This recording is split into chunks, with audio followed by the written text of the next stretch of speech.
Welcome to Not Milk Never Milk. Subscribe if you're lactose intolerant. You need to be signed into the Apple ID tied to the subscription.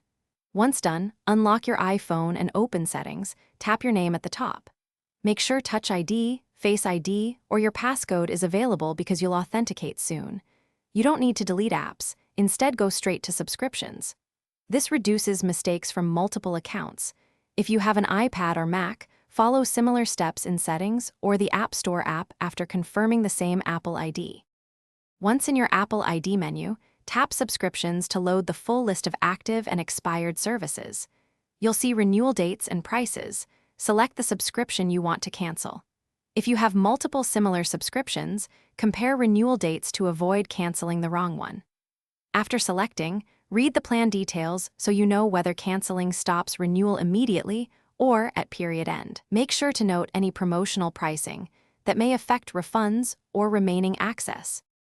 Tap Cancel Subscription, then confirm when prompted. You'll see whether access ends now or at the period end.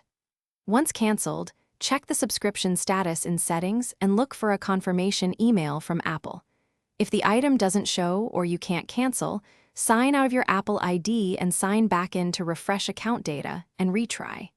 If the problem persists, contact Apple support with your Apple ID details and the subscription name so they can resolve billing or account mismatches. Thanks for watching. If this was helpful, leave a like and consider subscribing. See you next time.